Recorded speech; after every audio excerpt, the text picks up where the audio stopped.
What's so special about this recipe? The Baati is made with Bajri, pearl millet. So it's a gluten-free option, and as I am personally cutting back from wheat, this is perfect for me. So if you're looking for a gluten-free option for Daal Baati, then this is it. Check it out. Let's start the recipe with our main ingredient, Udad or Udad Daal. Take a bowl. Let's put the dal in it. We're going to add some water. We need to wash this dal until water runs clear. Throw away the dirty water and wash with new water. I normally do this under running water in a sink. I have washed this about 5 times to get it to this point where the water is clear. I'm going to move this dal to the container that I'm going to pressure cook the dal in. Add a little turmeric and salt. It's to taste. Stir it. Cook the dal in a pressure cooker or in an instant pot. What else do we need? Onion. We will finely dice them. Some green chilies. Of course, this is going to be to taste. Wash and finely dice them to your liking. 2 small ripe tomatoes. A little bit of fresh garlic. For the tadka, we will need curry leaves, some whole red chilies, and some hing. With this particular dal recipe, we are only going to use cumin seeds, no mustard seeds. And then we will also need ghee for the tadka. If you don't want to use ghee, you can definitely do a combination of ghee and oil or just oil by itself. But ghee works out the best. So these are all the things we need for dal. Let's see what else we need. We will need lasanyo, that is garlic red pepper mixture for Baati, and to add it to the dal later. This lasanyo is good to have on hand. You can add it to any dish to add flavor. Store it in the fridge. Color will darken over time as the garlic breaks down, so don't worry about the color. It's delicious, so make extra and keep it in the fridge so you don't have to keep making it little by little. Let me show you how easy it is to make. You can make the lasanyo the traditional way in a mortar, pounding away your stress, or use one of these little handy dandy blenders or food processor if you're making a lot of it. We will need about this much garlic. I am going to blend this. Do not add any water. This is what it looks like. Let's add our red pepper. I'm going to start with about 2 teaspoons of red pepper. Add a teaspoon of oil and a little bit of salt. Now I'm going to blend this again. So this is what it looks like. Not completely mixed. Let's mix it together using a spoon and give it a taste to see if we need to adjust the red pepper, make it more spicier, or if it needs a little more salt. So here is the lasanyo we made today. And let me show you the lasanyo that has been in my fridge. So here's the lasanyo we made today, and eventually the color will deepen as the garlic breaks down. I know it looks different, but they both taste delicious. Once the lasanyo is done, I'm going to add water to the blender and rinse it and save that water. Okay, let's start making the Baati. We need Bajri flour, which is the pearl millet flour, and room temperature water. We're going to add a little salt to taste. About a teaspoon or 2 teaspoons of ghee. We will start with 1 teaspoon of lasanyo and then we can add more as needed. And here's the water that we have saved. Let's mix everything together and maybe a little more lasanyo.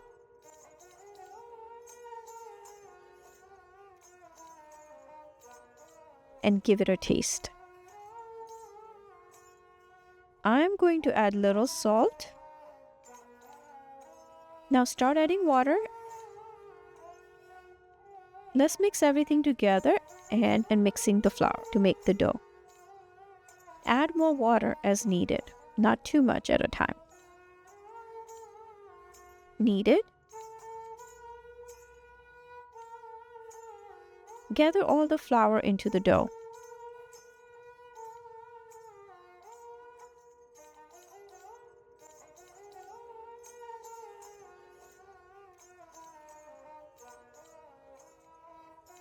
At the end, we are going to dab some more water on top.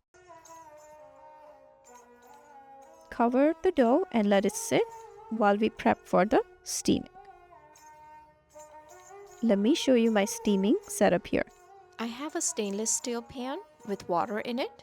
And I have placed a stainless steel trivet inside. We will place an oiled plate to steam the bati on. Let's cover it and let the water come to a boil. You can steam this in whatever container you normally steam your dhokla or idli in. So I have one of these containers from India that can also be used to steam our bati. This bottom part is where the water will be in the pot. Other option is a steam basket that can be used in a deep pot as well. These legs prevent the water from touching our bati. Or you can use a ring like this under the plate in my setup. While the water is boiling, we will make our batis. Take some dough, about 1/4 cup, and roll it into a ball. Press down, make a hole in the center, shape it, fix any cracks with little water. I have made 4 batis. Time to steam them. Water is boiling. Let's place the bati on the plate. You can see that my plate is kind of floating on this water. I think I have definitely added a little too much water in this. So I'm going to first remove the plate and pour out some of the water. We can keep this hot water on hand just in case we need to add it. Let's start the stove again and bring water to a boil. Place our oiled plate back on it. Add the bati, and we will steam this for 8 minutes. In between, you should check to make sure there's enough water in the bottom. After 8 minutes, we'll turn off the stove and we'll keep the bati in the pan and let it rest in there for 5 minutes before we start working on baking them. Meanwhile, I'm going to preheat my oven to 300 degrees. I'm going to bake the batis today in oven at 300 degrees to get a crispy crust on it. Let's apply some ghee on all of them and bake in the oven for about 10 minutes. Flip them upside down after 5 minutes of baking. Or saute them in a pan to form the same crust if you don't want to bake the batis in the oven. Okay, let's start making the dal. I have placed some ghee in this pot. I'm running low on ghee, so I'm going to add a little oil today. Add cumin seeds. Add garlic. And saute for a minute. Add curry leaves. And whole red pepper if you have. Saute for a minute. And then we will add our finely diced onions. Mix the onions into the tadka. Add our finely diced green chilies. Next goes in our hing. We don't want to brown the onions, so saute the onions for 2 to 3 minutes until they're translucent, meaning they're clear. And then we will add our finely chopped tomatoes. Let's add little salt and little turmeric. We need to cook down the tomatoes for about 5 to 7 minutes. Basically, I cook the tomatoes until they are ready to fall apart. Time to add the dal.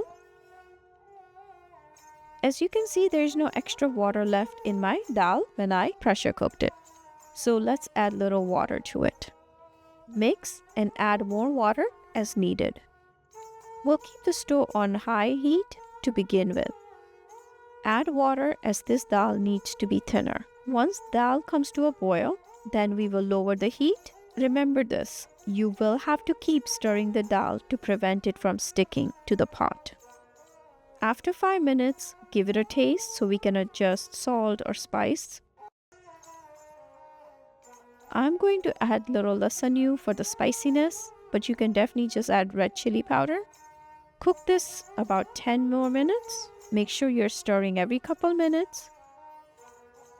Give it a final taste and our dal is ready. I can't wait to eat my dal bati. Break the bati. It's crispy outside but soft inside. Add it to the dal, mix it, and that's it. Time to enjoy it. Oh, by the way, add some ghee and little lasagna to this combination. I'm sure you all will enjoy this recipe if you enjoy some traditional food. It's a twist on the original dal bati, but it's delicious, gluten-free. So give this recipe a try and let me know how you like it. Until next time, take care.